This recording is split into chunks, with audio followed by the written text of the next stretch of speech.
പ്രധാന തീരുമാനം വിജയ് സർക്കാർ സ്വീകരിച്ചിരിക്കുന്നു. തമിഴ്നാട്ടിലെ മദ്യശാലകൾ എന്ന് പറഞ്ഞാൽ എല്ലാ മദ്യശാലകളുമല്ല, പക്ഷേ ചെറിയ നമ്പറല്ല, പൂട്ടാൻ മുഖ്യമന്ത്രി വിജയുടെ ഉത്തരവ്. ആരാധനാലയങ്ങൾ, സ്കൂളുകൾ, ബസ് സ്റ്റാൻഡുകൾ എന്നിവയുടെ 500 മീറ്റർ അടുത്തുള്ള മദ്യക്കടകൾ പൂട്ടും. 717 ടാസ്മാക് ഔട്ട്ലെറ്റുകളാണ് അടച്ചുപൂടേണ്ടി വരിക.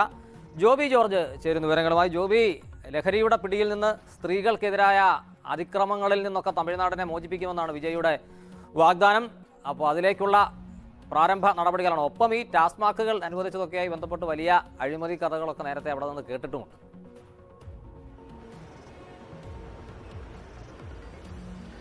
Good morning അബ്ജോത്. തീർച്ചയായും വളരെ സുപ്രധാനമായ ഒരു ഉത്തരവ് തന്നെയാണ്. പ്രത്യേകിച്ച് കഴിഞ്ഞ 5 വർഷം തമിഴ്നാട്ടിൽ ലഹരി ഒഴുക്ക്, മദ്യത്തിൻ്റെ വിൽപ്പന, അതോടൊപ്പം തന്നെ അത് സംബന്ധിച്ച് അതിനോടനുബന്ധിച്ചുള്ള കുറ്റകൃത്യങ്ങൾ, ഇതൊക്കെ തന്നെ വലിയ നിലയിൽ ചർച്ചയായതാണ്, സമൂഹം കണ്ടതാണ്.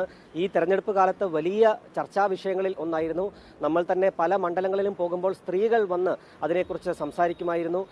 പല സ്ഥലങ്ങളിലും രാവിലെ തന്നെ ആളുകൾ പരസ്യമായി ജംഗ്ഷനുകളിൽ ഇരുന്ന് മദ്യപിക്കുന്നത് കാണാമായിരുന്നു. അങ്ങനെ അതൊരു വലിയൊരു ക്രമസമാധാന പ്രശ്നമായി പോലും വളരുന്നു. കുട്ടികൾ തന്നെ പല സ്കൂളുകളിലും അത്തരം വാർത്തകളൊക്കെ വന്നതാണ്. ആ പശ്ചാത്തലത്തിൽ കൂടി വേണം ഇപ്പോൾ മുഖ്യമന്ത്രി വിജയുടെ ഈ ആദ്യ സുപ്രധാനമായി ഇത് സംബന്ധിച്ച് ഉത്തരവിനെ കാണേണ്ടത്. വിജയ് മുഖ്യമന്ത്രിയാകുമെന്ന് ഉറപ്പായപ്പോൾ തന്നെ ഇത് സംബന്ധിച്ച് ഈ ആരാധനാലയങ്ങളുടെയും സ്കൂളുകളുടെയും ബസ് സ്റ്റാൻഡുകളുടെയും സമീപത്തുള്ള ടാസ്മാക് ഔട്ട്ലെറ്റുകളുടെ കണക്കെടുക്കാനുള്ള ഒരു അനൗദ്യോഗിക നിർദ്ദേശം പോയിരുന്നു. അപ്പോൾ തന്നെ ഇത് പ്രതീക്ഷിച്ചിരുന്നതാണ്.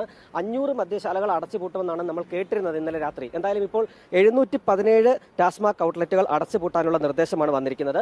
ആരാധനാലയങ്ങളുടെ അടുത്തുള്ള 276, വിദ്യാഭ്യാസ സ്ഥാപനങ്ങളുടെ അടുത്തുള്ള 186, അതോടൊപ്പം തന്നെ ബസ് സ്റ്റാൻഡുകളുടെ അടുത്തുള്ള 255. ആകെ സംസ്ഥാനത്ത് ടാസ്മാക് ഔട്ട്ലെറ്റുകൾ 4765 ആണ്. ഇതിൽ 717 രണ്ടാഴ്ചക്കകം അടച്ചുപൂട്ടണം എന്നുള്ള ഉത്തരവ് ഇപ്പോൾ മുഖ്യമന്ത്രി വിജയ് നൽകിയിരിക്കുന്നത്. തമിഴ്നാട്ടിലെ നിയമമനുസരിച്ച് വിദ്യാഭ്യാസ സ്ഥാപനങ്ങളുടെയും ആരാധനാലയങ്ങളുടെയും 50 മീറ്റർ പരിധിയിൽ ടാസ്മാക് ഔട്ട്ലെറ്റുകൾ പാടില്ല എന്നുള്ളതാണ്. പക്ഷേ ഈ ഉത്തരവിൽ 500 മീറ്റർ പരിധിയാണ് വിജയ് നിർദ്ദേശിച്ചിരിക്കുന്നത് എന്നുള്ളത് വളരെ പ്രധാനപ്പെട്ട ഒരു കാര്യമാണ്. രണ്ടാമത് അബ്ജോത് പറഞ്ഞതുപോലെ ഈ ടാസ്മാക് ഔട്ട്ലെറ്റുകളുമായി ബന്ധപ്പെട്ട നിരവധി പരാതികൾ ഉള്ളതാണ്. ഞാൻ മദ്യപിക്കുന്ന ആളല്ല, പക്ഷേ പല ആളുകളോട് സംസാരിക്കുമ്പോൾ അവർ പറയുന്നത് ഇവിടെ 12 മുതൽ 10 വരെയാണ് ഈ ഔട്ട്ലെറ്റുകൾ തുറക്കുന്ന സമയമെങ്കിലും അതിനും വളരെ മുൻപ് തന്നെ തുറന്ന് വിൽക്കാറുണ്ട്. ഈ 10 മണിക്ക് ശേഷവും അത് വിൽക്കാറുണ്ടെന്ന് മാത്രമല്ല, ഈ കുപ്പിയിലുള്ള MRP-യേക്കാൾ 10, 20, 30 രൂപയൊക്കെ അധികം വാങ്ങിയാണ് പലപ്പോഴും വിൽക്കുന്നത്. ബില്ല് നൽകാറില്ല.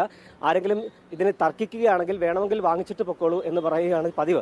അപ്പോൾ ഈ ടാസ്മാക്കിലെ ലീക്കേജ് വലിയ നിലയിൽ ചർച്ച ഇതിനോടകം തന്നെ ഉള്ളതാണ്. അക്കാര്യത്തിൽ വിജയ് ശ്രദ്ധിക്കുമെന്നൊക്കെ പലരും പറയുന്നുണ്ടായിരുന്നു. എന്തായാലും ഇതൊരു സുപ്രധാനമായ ഒരു തീരുമാനം തന്നെയാണ്. കാരണം വിദ്യാർത്ഥികളെയും സ്ത്രീകളെയും ഒക്കെ സംബന്ധിച്ചോളം വളരെ പ്രധാനമാണ്. കുടുംബങ്ങളുടെ കാര്യത്തിൽ എന്ന് മാത്രമല്ല, സമൂഹത്തിൽ ഒരു ക്രമസമാധാന പ്രശ്നങ്ങൾ ഒഴിവാക്കാൻ സ്കൂളുകളുടെ അടുത്ത് വിദ്യാർത്ഥികൾ മദ്യപിച്ച് ചില പ്രശ്നങ്ങൾ ഉണ്ടാക്കുന്നതിന്റെ ദൃശ്യങ്ങളൊക്കെ തന്നെ കഴിഞ്ഞ വർഷങ്ങളിൽ പുറത്തു വന്നതാണ്. അപ്പോൾ ഇതൊരു സ്വാഗതാർഹമാണ്. അപ്പോൾ ഒരു കാര്യം കൂടി, മുഖ്യമന്ത്രി ആയിരുന്നപ്പോൾ ജയലളിത 2016 തുടക്കത്തിൽ ഇങ്ങനെ 500 ഔട്ട്ലെറ്റുകൾ അടച്ചുപൂട്ടിയിട്ടുണ്ട്. സ്റ്റാലിൻ സർക്കാർ ആദ്യത്തെ 2 വർഷം 96 ഔട്ട്ലെറ്റുകൾ അടച്ചുപൂട്ടിയിട്ടുണ്ട് പല ഘട്ടങ്ങളിലായി. അപ്പോൾ ഇത് വിജയ് ഒരു പടി കൂടി കടന്ന് ഈ 500 മീറ്റർ പരിധി നിർദ്ദേശിച്ചിരിക്കുന്നു എന്നുള്ളതാണ് ഇതിൽ പ്രധാനമായുള്ള ഒരു കാര്യം. എന്തായാലും വിജയ് ഇന്നലെ മുതിർന്ന നേതാക്കളെയൊക്കെ കണ്ട് കയ്യടി വാങ്ങി. 3ാമത്തെ ദിവസം അദ്ദേഹം ഇപ്പോൾ ഈ ടാസ്മാക്കുമായി ബന്ധപ്പെട്ട സുപ്രധാന ഉത്തരവുകളിലൂടെ ജനകീയ മുഖ്യമന്ത്രി എന്ന പരിവേഷം സ്വന്തമാക്കാനുള്ള ശ്രമത്തിലാണ് എന്ന് പറയാം. ശരി, ജോബി ജോർജാണ് വിവരങ്ങൾ നൽകിയത്. അപ്പോൾ ഇനി അങ്ങോട്ടുള്ള ദിവസങ്ങളിലും ഇത്തരം ഓരോ സർപ്രൈസുകളുമായി കയ്യടി വാങ്ങുമോ വിജയ് എന്ന് കണ്ടറിയണം. ഇവിടെയാണെങ്കിൽ കയ്യടിക്കാൻ ജനം കാത്തിരിക്കുകയാണ്.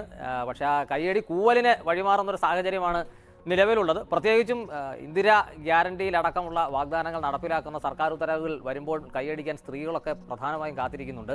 സ്ത്രീകളുടെ സൗജന്യ യാത്രയുമായി ബന്ധപ്പെട്ട് ചില കോണുകളിൽ നിന്ന് ആശങ്കയും ഉയരുന്നുണ്ട്. നമുക്ക് നോക്കാം.